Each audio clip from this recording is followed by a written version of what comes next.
the second in our series of webinars on topics in research data management. So I'd like to briefly orient you to the controls and blue jeans that you should see across the top of your screen. You see these 4 buttons. You can toggle off and on your webcam and microphone by using these first 2 buttons that you see here. And your mic should be muted when you come into the meeting, and we ask that you keep it muted unless you're speaking to reduce noise in the room.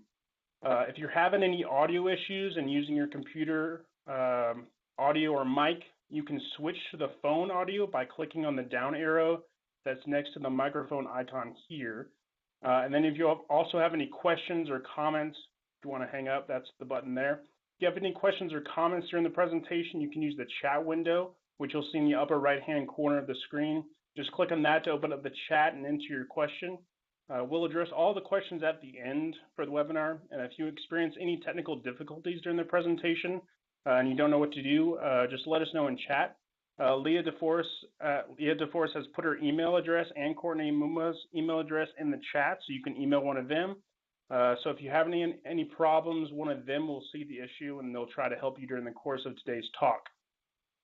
So let me just give you a brief intro to the Texas Data Repository, what we call a TDR.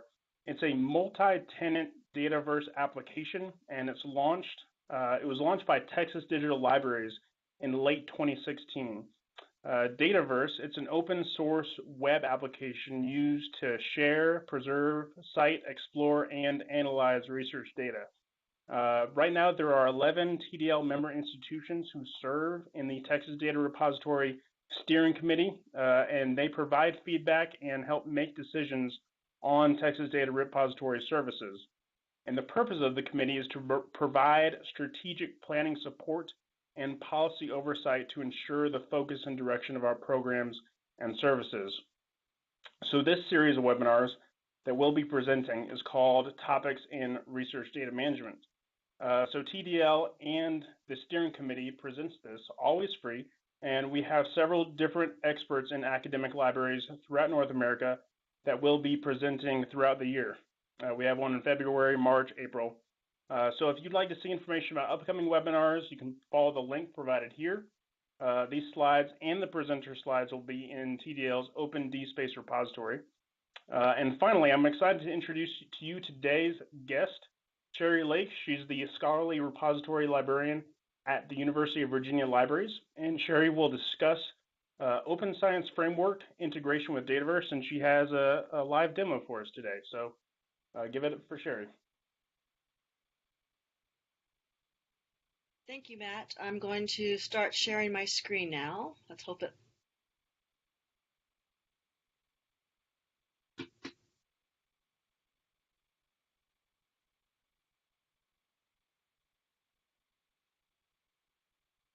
Everyone should be seeing my screen, I hope. Looks great, Sherry. Thank you. Yeah, I want to thank the Texas Digital Library and their Committee on Research Data Management for inviting me for this webinar. I'm going to talk to you today about how Dataverse integrates with the Open Science Framework. A little bit about the road I'm going to take today is I'm going to sort of show you the University of Virginia's Dataverse that we call LibraData. Just give you some insights on why we chose Dataverse as our data repository for the University of Virginia. Give a brief overview of the Open Science Framework. Some of you may have already be familiar with that, but it might help for a little background on the actual tool, OSF, before I talk about the integration with Dataverse and the Open Science Framework. And as Matt said, I am going to attempt a live demo, but if technology doesn't work, because it is Tuesday, then I will I have slides in my slide deck that I can go through the slides step by step, but I'm hoping to do a live demo and leave time for either discussion on the actual integration and questions. So here we go. The University of Virginia has a Dataverse we call LibraData. We went live with our Dataverse in March 2016.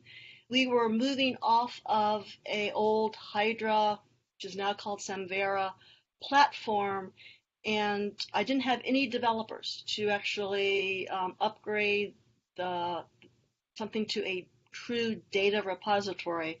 The developers I did have were working on a side project for electronic theses and dissertation repository based on Hydra slash Samvera, just upgrading it. So I needed something straight out of the box, and found Dataverse. It looked good. It seemed to be sort of easy to install and with my system administrators and get set up. So that's why we chose Dataverse. But we had some keys that we needed to actually get working with the out-of-the-box Dataverse before we could go live. And one of our keys was to get Shibboleth working.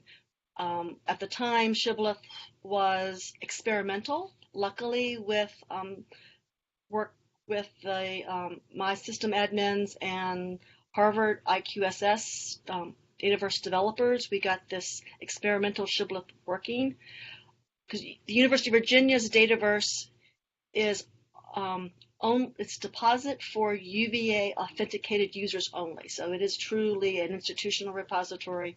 If you're a member of the university community, can log on through Shibboleth, then you can deposit.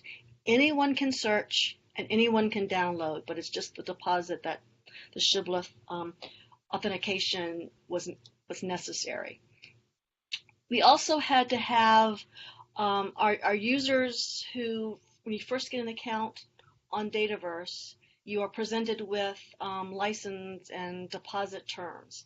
Well, that could be months before you actually do any deposit with your data. So our vice president for research wanted to make sure that data that is really truly public on our repository, the researchers double check that yes, they are in compliance with sharing the data. And that's why this little pop-up. So in Dataverse, when you go to click on the publish button, we have added some text, and that's something that the IQSS Harvard Dataverse team put into place basically for the University of Virginia, and I think other people are using it now, but sort of a pop-up text information before you actually publish. So we got that working. And then also what we were doing is UVA was thrilled to have Dataverse defaulting to CC0, public domain, all data sets freely available, CC0, but we didn't have a license or deposit agreement that said that's what the default was. So we had to work on that on our side, which we were glad to work, updating our public data set license to tell people that it's going to be CC0, that's the default. They can change it, but that's sort of an afterthought. We don't tell them up front they can change it, but because we want things to be CC0. Also, I did a little tweaking with the metadata configurations. I'm going to use my mouse here. With the metadata, I did some tweaking. I added a little bit of inline help specific to UVA. I also changed some labels that show up when you are adding a data set. I've also did a little bit of adding some more instructions, a little more help with the help hover that comes up. I edited some subjects because the University of Virginia, we do not do agriculture. That's actually was the very first subject that you get in the pick list, so I did some modifications of that. We also, I moved some fields around. We actually have this field, other location for data set, moved up to the top, and it's on initial display for creating metadata. We at UVA do allow data sets to be created without files. If a researcher has either large files or files that they've already put in Dryad or some other discipline repository, that's fine with us. They can still create a metadata only record here on our account, And this is where they, when they're creating the data set, can put in the repository and the DOI for where it actually exists. So we sort of did a few tweaks with metadata placements and things. I also modified the user guides. So and the main thing with this is our University of Virginia Dataverse, we do not let individual researchers create dataverses. The library, we have created dataverses for various labs, various departments or schools. We will create a dataverse for our lab group or if people want a dataverse, but we decided that we were going to create a data set only. That way everyone gets the same metadata fields.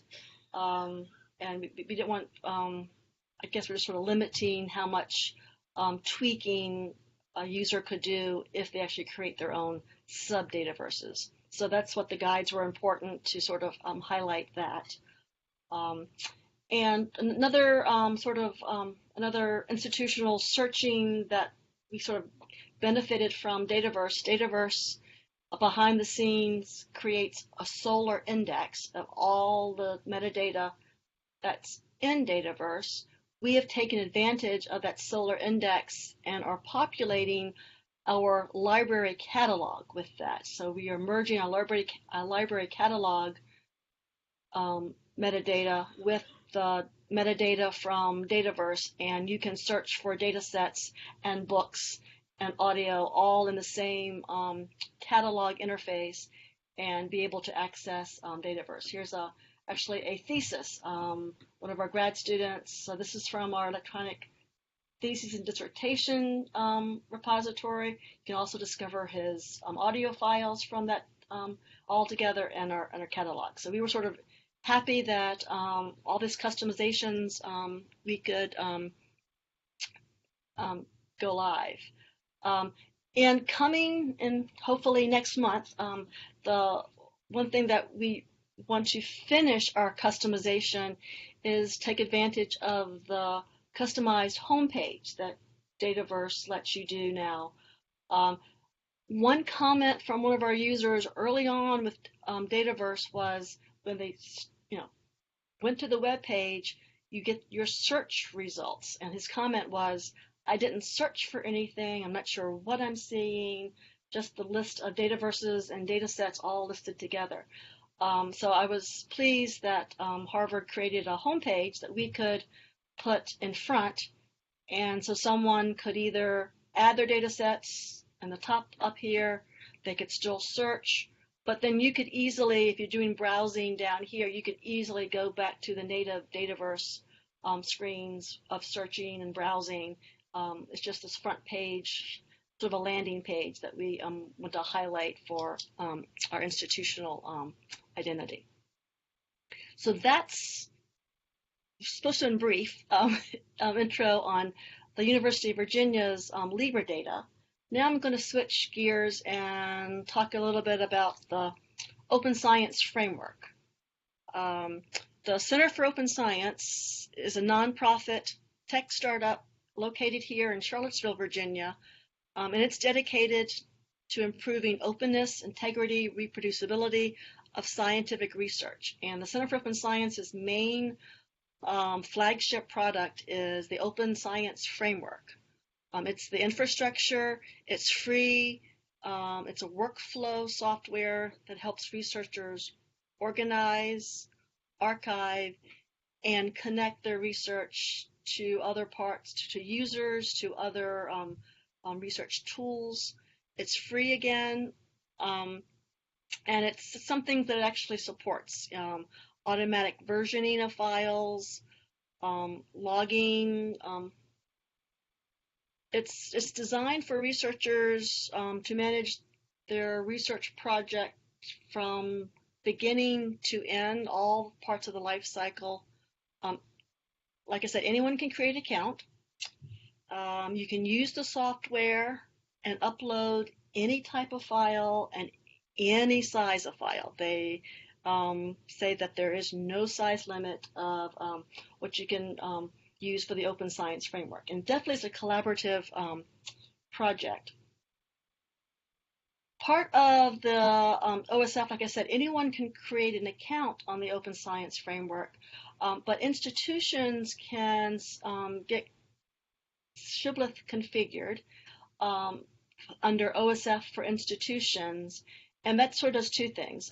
By becoming an OSF institution, you get a little home page which highlights all the projects in OSF that are tagged or affiliated with the University of Virginia or your institution. So you get this sort of an institutional homepage with public works from that institution all showing together if they're tagged that way. And you also get Shibboleth, so sort of single sign-on Shibboleth and that way too. But the Open Science Framework definitely goes beyond its own internal configuration and its infrastructure.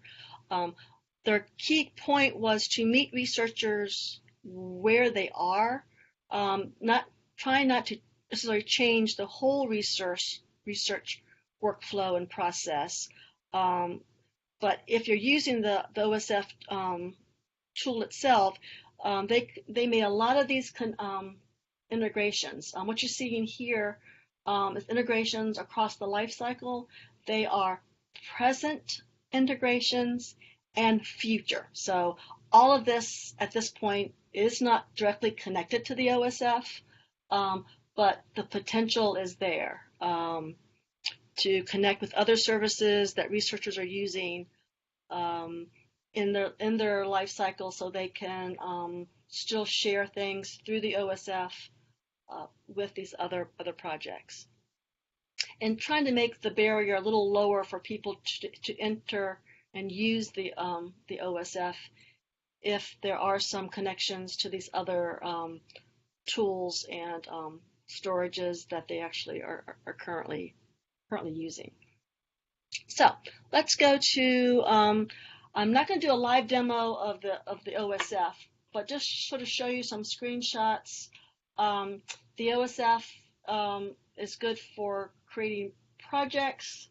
You can create permissions, who can see all of the work that's in your project, who can see parts of the work, who can upload files. It's a great way to collaborate.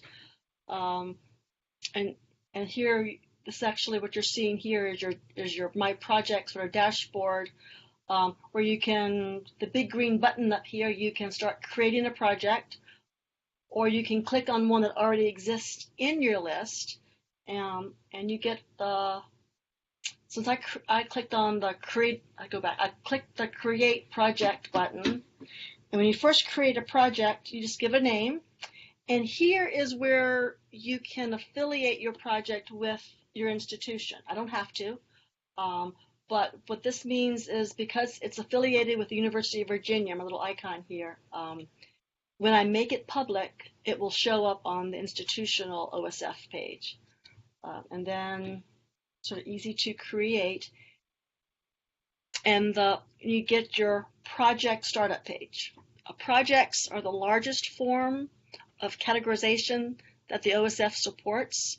A project could be one experiment, a lab group, one paper, anything that you have members that you want to participate, files you want to add to organize. And you sort of see that with this, oops, going backwards. With this project page, there's a wiki. Up here, there's a wiki, so you can write detailed information about what this project that you just created is about. There's a bunch of contributors you put on the list who has access to what's inside this project. Files, this section here will list the files that are in the project. Each project has its own citation, easily to cite, citable. When you make a project public, you are given the option to actually mint a DOI for the whole project or the part that you make public. Then if you think about a project, project you might want to work on might have what the OSF is calling components, separate parts. So you may want to add some structure to your project. So the components break your project up into little pieces. Each piece can actually have its own citation, its own set of files. It has its own permission. So I've actually have, if you look at the screen here, I've called this the public web page and public documents and program documents. I've actually made this one not public. So you can do a lot of sharing, not sharing, and organize things really easily with the OSF. What I did, by clicking this little Add Component button, your sub-component of your project looks just like the main project. Here I went down to the public document component. It has a wiki. It has its own files. It has its own citation, and you can even subdivide that even further. So this is just sort of a adding, so components are like sub-projects that help you to organize things in different ways. You can, and this is sort of a project overview page, but you can actually look at the files that are in your project. If you notice here, I actually have connected my Google Drive. Google Drive is another integration with OSF that you can easily connect to a project in OSF. I can, oops, not quite ready for the demo yet. So you can upload any type of file to the OSF. You can sort of drag or drop. There's also an upload button that lets you select what files to add. You can put them in, at any level of your project, either inside of a component, up a level, and it's sort of very easy to put files or upload files in an OSF project. Okay, so now I'm going to attempt. I shouldn't be laughing. I'm going to attempt a Dataverse demo. And I'm going to show you. Okay, so let me go back to my browser. So I am on this page here. You should be seeing my one of my OSF pages. This is my projects page. I'm going to click on a project that I already have created.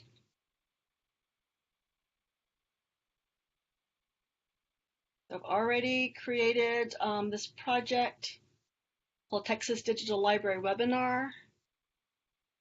And now I am going to add things from Dataverse. So first I need to tell my project. Well, first you need to click on add-ons to sort of start the add-on process. So this here shows you all the different add-ons that are currently active with the OSF. You have Bitbucket and GitHub, so programming, collaboration software. You have Dropbox and Box, storage options. You have Google Drive, OneDrive. There's also Zotero and Mendeley, citation managers, all part. So any of these add-ons that are in this list here, you can add to your project or a part of the project. That's one of the components. So I'm going to enable Dataverse. So right here is Dataverse. I'm going to click on the enable. So what it pops up is actually the Dataverse add-on terms. Because we are now, OSF has its terms and permissions and on files, and Dataverse does have permissions and files. It's just making sure you understand that some things that might be private on Dataverse, once you move them to the OSF, will not be private for your collaborators that you've set permissions, because it's permissions on OSF, versus permissions on Dataverse. So this is just sort of up here to read, to acknowledge that, and if you don't confirm, then you can't go any further. So it's sort of like, it's putting this up there, showing you what you can do, and then we're going to click on confirm. Okay, so since this is the very first time I've actually connected Dataverse to my OSF, I get this connect account link. And I'll show you a different link once we connect it the first time. So you connect account, and you select a repository. If your repository does not show up, you can actually type it here. So I'm going to demo.dataverse.org. So demo.dataverse.org is a demo repository you can play around with. Harvard doesn't care, so that's where we're going to go. So over here, I tell it what's the URL for my Dataverse. And then you need to get your personal API token from Dataverse. So if you click this link here, it will take you to Dataverse. I have already logged in. If you weren't logged in yet, you would have to log in. And I am going to grab my token. I will change my token right after this webinar, because this is something that you don't want on public webinars, because anyone could do anything with your Dataverse account. So I'm going to show it now, use it now, but then I will undo it later. So I am actually copying. So I'm using my computer's copy command, or I could just right click. I'm going to copy that, which is my token. And then I'm going to go back to OSF. It opened a new tab for me. So I'm going to go back to my tab with OSF, and I'm going to paste my long string token. So this is what gives the permission for OSF to actually talk to Dataverse, is because you're giving OSF your token, which is the approval sort of inside API way of logging in. And then I'm going to save. And I'm sure I want to authorize this because okay, so now if down here it tells me that I'm connected to this Dataverse repository, but I have not selected a data set to actually connect. Yes, so I've connected the account, but not the actual data set. So the way the OSF Dataverse integration works, there has to be a data set already set up in Dataverse. It could be public, or it could still be private. So it doesn't matter whether it's public or private, whether it has files, it doesn't have files. The actual metadata data set actually has to be created before you can integrate them. You can't create a data set on OSF. It has to be done on Dataverse. So I am going to find where my data set is. So this is a long list, depending on how many Dataverses and sub-Dataverses are on your repository. You will see all the Dataverses that you have contributor access for. Yeah, I'm just double checking that that's right, that you have contributor access to. So all of these Dataverses, I could have potentially have some data sets there. For example, if I type this one right here, it's going to tell me that there are no data sets that belong to me with my Sherry Lake with my token. So let's go. I know I have one because I created it. Sherry OSF files. So I'm going to choose this Dataverse, and it's showing that I actually have two data sets in that Dataverse. So I'm going to select this data set, my baseball data set. So from this repository, I've selected a Dataverse, I've chosen a specific data set that I want to connect with this project, and I click on Save.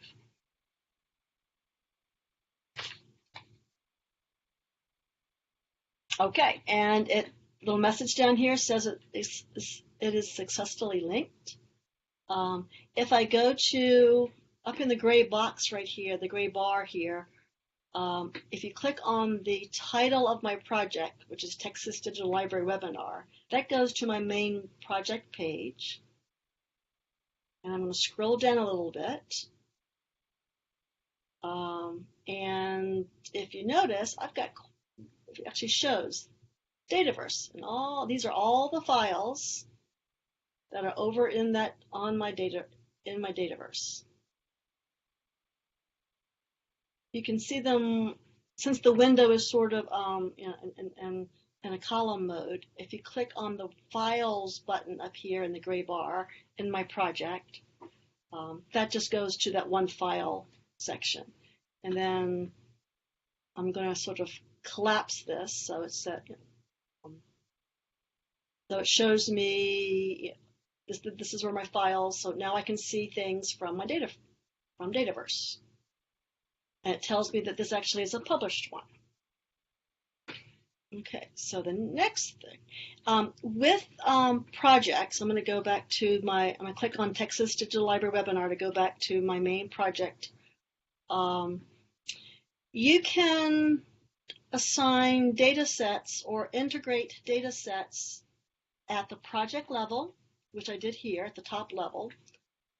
You can also connect data sets at each individual component. So if you have multiple components or your project is divided into subparts, you could actually create the connection at a different level. So I'm going to go to a different component, data files only.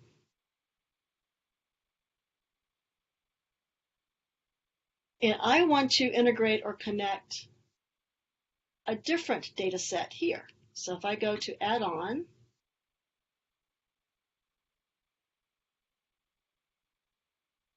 I want to enable Dataverse because I am now in data files only. So this is the component I'm in.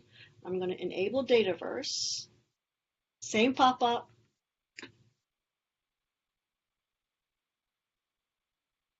And if you noticed here, there's the message here when you configure the add-on is different. The first time I did it before, was the very first time, that my account was not connected to my OSF account was not connected to my Dataverse account. That's what the token did. And now the account is connected. So I want to import the information from my account. So I don't actually have to go back and gather a new token, do a new sort of connecting my Dataverse with OSF because it's already been connected. It takes me straight to the part where I get to choose the data set that I want. So I'm going to go to, so I've got some notes here. All right, so I'm going to go to one called Brand New Dataverse. Let's see what I got here. Okay, and so I have just one data set that I can add files, or I have files there. So I'm going to go to there.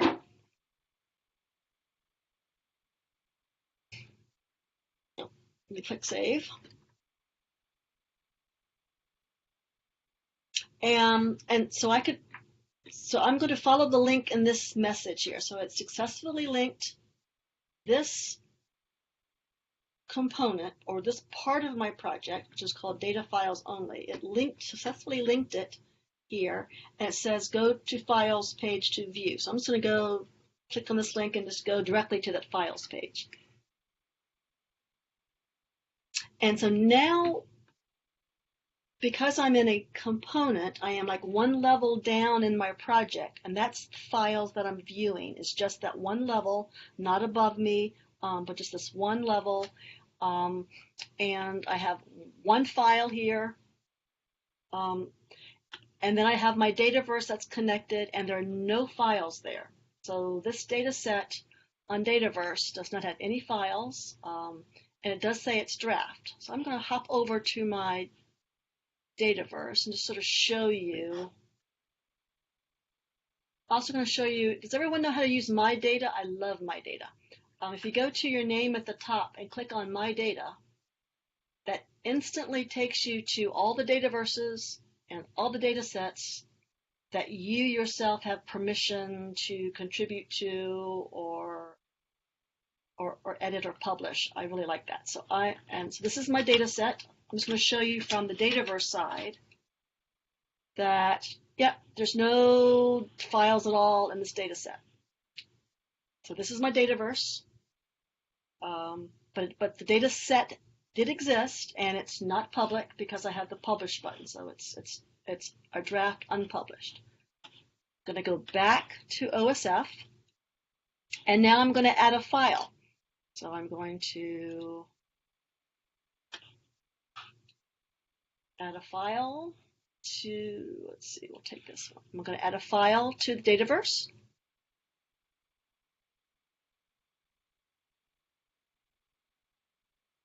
Oh no, okay. We don't want internal server errors. Like I said, I am doing a live demo, so let's try.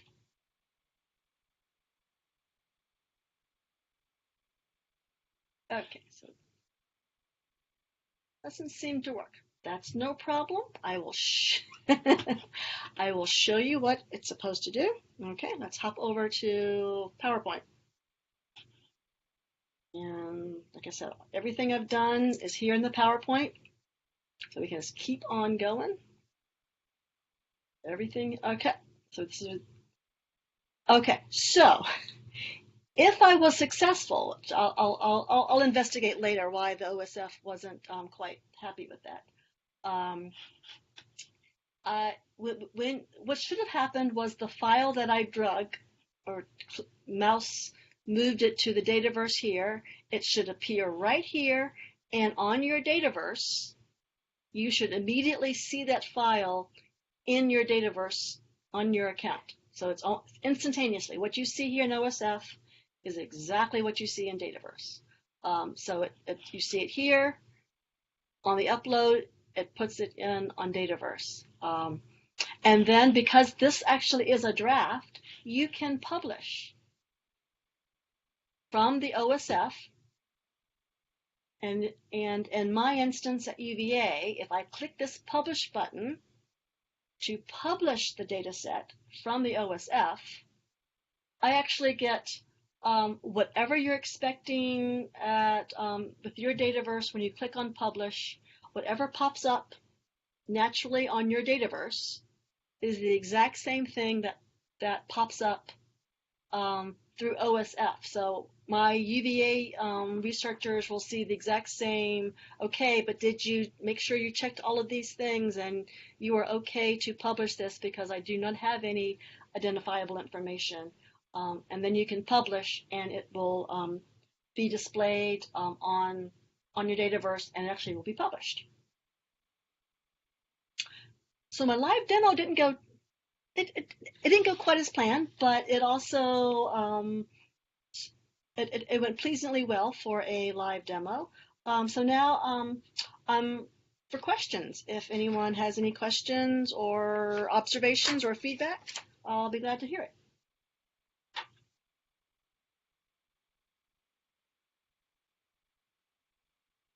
Hey, Sherry, this is Courtney. Thank you so much.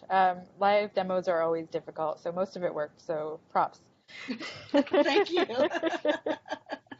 So as Sherry mentioned, and as Matt mentioned in the beginning, feel free, y'all, to put your questions into the chat. I'll get us started. I have several, but I'll start with one so other folks can jump in. So in OSF, Sherry, once you have brought over files from your Dataverse or data set, do those files then open using OSF viewers? And if so, what's your experience with using those? They do. They actually do open with the OSF viewers. And I'm not, I'm not well versed in all the different viewers that they have, but definitely Excel files seem to work. Text files seem to work. If you have any, PDF of those type of simple ones Yeah. worked. I'm not sure if I've actually tried any other type of files. I can go poke around. I was just curious. And we have lots of questions rolling into the chat. We have a question from Matthew Harp. He's asking, can and how do project team members add files to your Dataverse via OSF? Well, currently, so you would have to give your colleagues permission to the project as a whole or to this specific component. And once they have OSF access, they can put files anywhere, whether it's on the OSF storage, whether you have Google Drive connected, or even Dataverse. But at this time, I am working with OSF because I think they need a few more case studies of how integrations should work better. But at this time, you actually do drag and drop from the desktop. So if you had a file on your computer, you would just drag it to the Dataverse dataset name in that component or project, and that's how it would get added to OSF and then over to your dataset on Dataverse. We have another question from Oklahoma State University. If you modify files in OSF, does it automatically push those changes to Dataverse? What it did before, but again, this is also broken because I'm not sure at what version of Dataverse sort of broke some of the connections, but I'm working with OSF on that. What it should do is that just like in Dataverse, if you have already published a data set in Dataverse, if you add files in Dataverse, it actually makes it a draft. That's the same thing as it does in OSF, is if you add files to an existed or already published data set on the OSF side, it will make a draft version on Dataverse's side. So it's not changing the original published one, it's actually creating a draft version on Dataverse. I think Jessica Trelogan of UT Austin anticipated your answer. She was asking if that, that new data set or change results in a new version in Dataverse, and yes, it does. So keep on putting your questions into chat, folks. I'll go ahead and ask another one that I had, which when you mentioned, Sherry, the problems, or maybe you don't consider them problems, just the kind of disconnect between the permissions between Dataverse and OSF.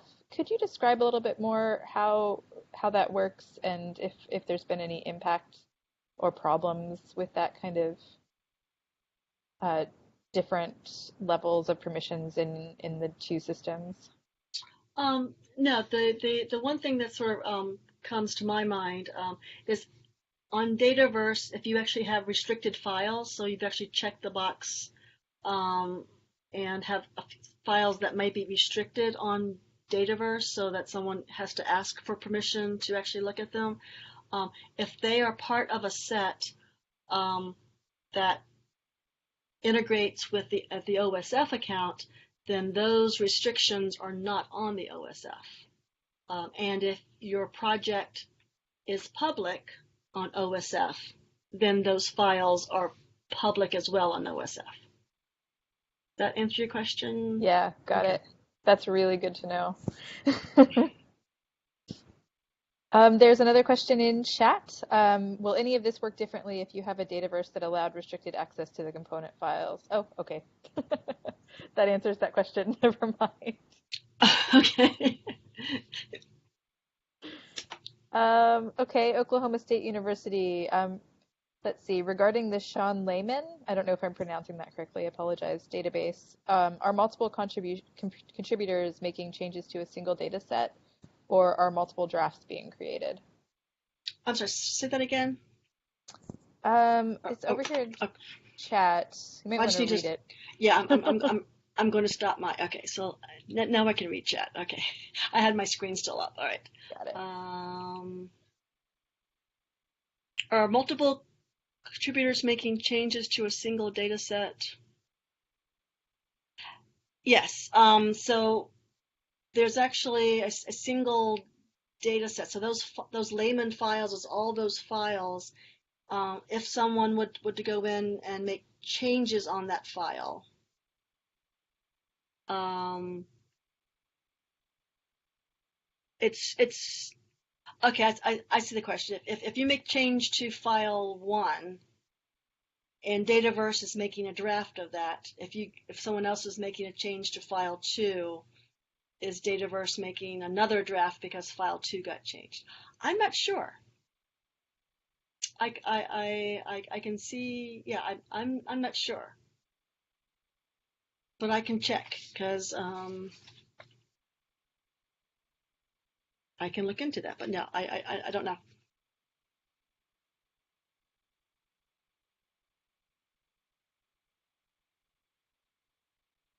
I Oh, was okay. talking to a muted screen. I'll read Santi's question out.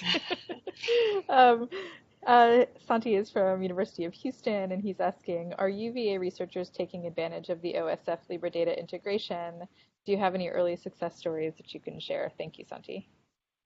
Unfortunately, not. They're not taking advantage of it, and that was one of my hopes for working with the OSF on some use cases that would make it easier to use. I don't know if you noticed, one of my pet peeves is when it gave a list of all the dataverses that I could potentially have a data set in, they were not alphabetized. So I had to scroll and see. And if you can imagine the number of dataverses on Harvard, um, it's sort of almost impossible to try to find the one dataverse you want to connect to. So I think that interface needs to change to be easily discovering dataverses and data sets. And again, a little more. My thought was, and this is Sherry talking, that OSF is a software for working projects, getting files there, working on things, where Dataverse is sort of like an end of lifetime where you want to then archive or share final final projects. Um, my thought was be nice to actually move some of the files in the project or component to Dataverse.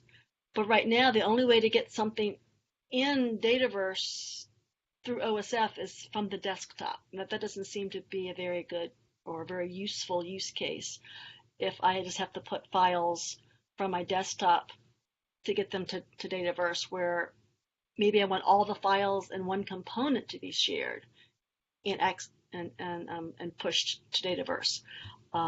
So definitely working on some use cases. Do you know of any other institutions that are currently working on similar use cases, Sherry? I don't. I don't know if people have stumbled across it and not found it useful. Like because I know UNC's Dataverse has lots of dataverses. Harvard's Dataverse has lots of dataverses. We don't have that many, and the demo didn't have that many, and that was sort of manageable to sort of scroll down and find something.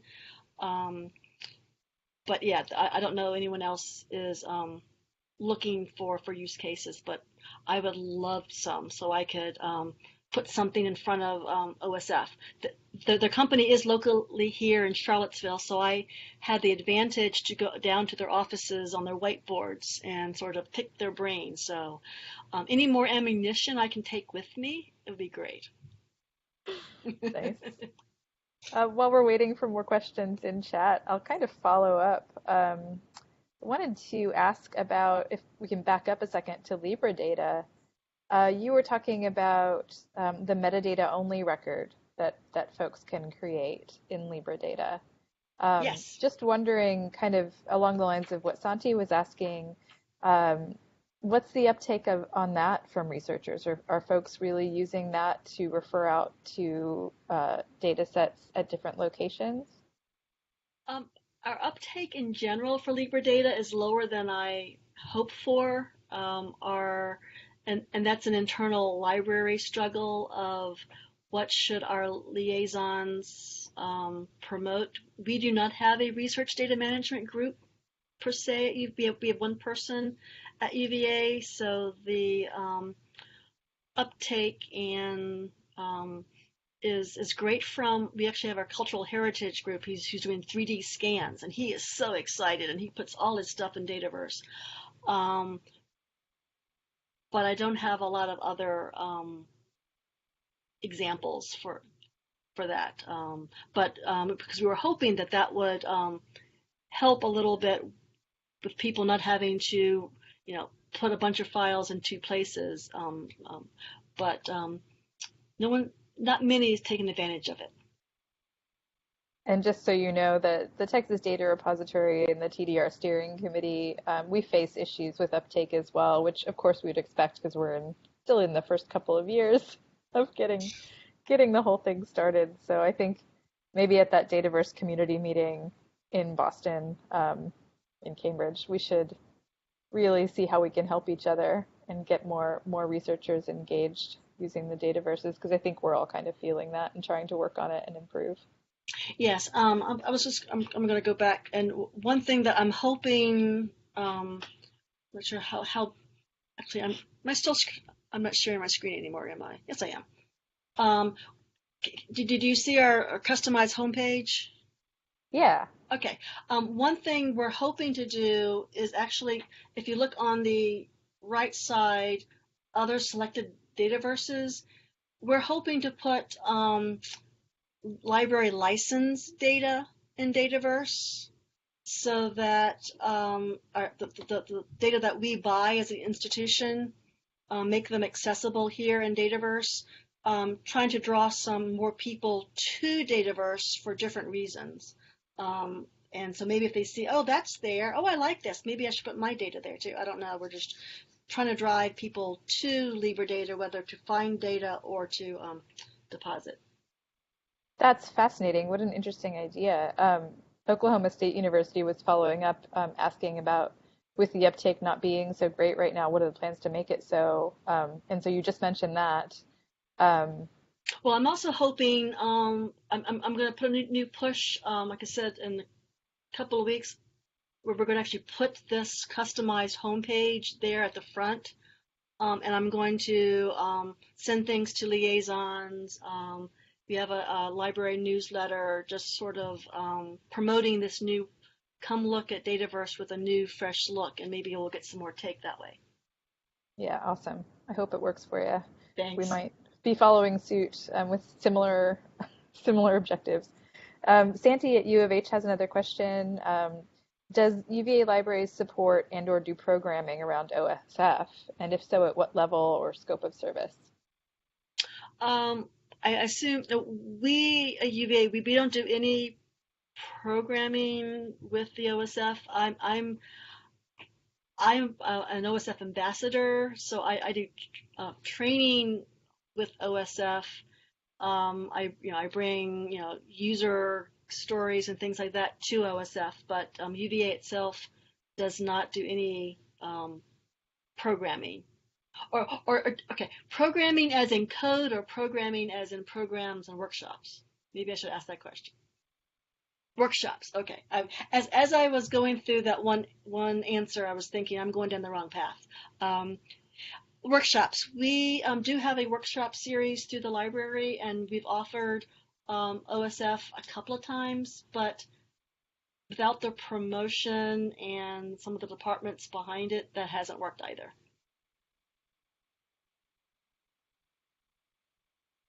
We have a question. I'm backing up here just a little bit from Michael Nugent. He's asking, do you want people using OSF to move files to LibreData or the other way around, ideally? Yeah, we would like to people using OSF to move their files over to LibreData because with one thing with LibreData, we do have the interface with the Solar indexing. You can discover them through our online catalog, and if they're just in OSF, there are ways to find things, but it's not part of what we call the library collections that way. So we definitely want to encourage people to, if they have things in OSF, to move them to LibreData. And Oklahoma State has another question. This is excellent. Thanks for all the questions, folks. So the metadata resource populates the home interface page is the question. I'm not sure which home interface. I'm not either. Could you provide clarity about the home interface page?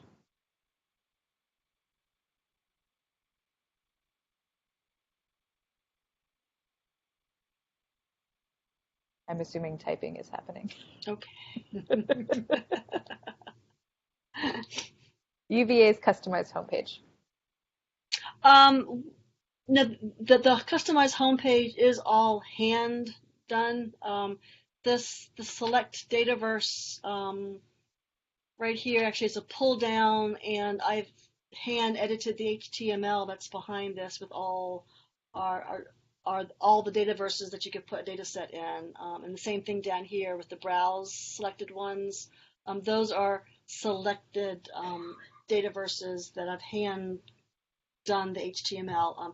Harvard with, I think it's 410, 410.1, I'm not sure. One of the releases actually has a few more API interfaces where one, I think, possibly could grab metadata under the cover and populate this page, but I have not investigated that yet. We have about 3 minutes left. We can probably get at least one more question in if anyone has one. But while we're waiting for that potential question, Sherry, thank you so much. This is absolutely fantastic. Really wonderful to get a deep dive into this. I've wanted personally this deep dive since I heard about you working on this OSF integration. And it's also been really cool to learn more about LibreData. And for the folks on the call, I'm putting in chat right now our next speaker, which is going to be on February 12th at 1 p.m. Central Time, Eric Kaltman, who's the Clear Fellow for Data Curation in the Sciences at Carnegie Mellon University Libraries, and he'll be sharing his liaison workflows that they've been working on there. And I've seen him present on that a couple of times with his colleagues. It's been really interesting. Sherry, I hope you can come. I think you'd enjoy it too. I know, I was looking at this too, yes. Well, thanks for having me, and I definitely, with all the eyes that were on the webinar, I would definitely appreciate any suggestions, case studies, feedback for how you would either like to see the integration work better, or work, just how you like to see it actually work with Dataverse. I am open for suggestions, and I will pass them on to the OSF or the Center for Science. Sherry, may I drop your email address into chat so people can reach out to you? Yes, please. I went to my last slide in my slide deck, and I realized I don't have my email. Do I have it in the first one? I don't think so. I will add my email address to my slides.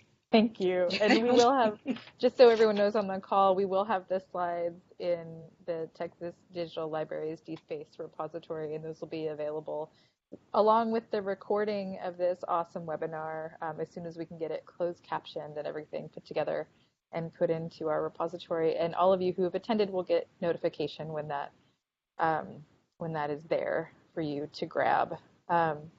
So with that, I don't see that we have any more questions. I want to thank everyone for coming today. And again, Sherry and also Matt for that awesome introduction. Thank you so much for today, and we look forward to the next one. Sherry, I'll talk to you soon. Okay, thank Bye. you. Bye. Bye, everybody.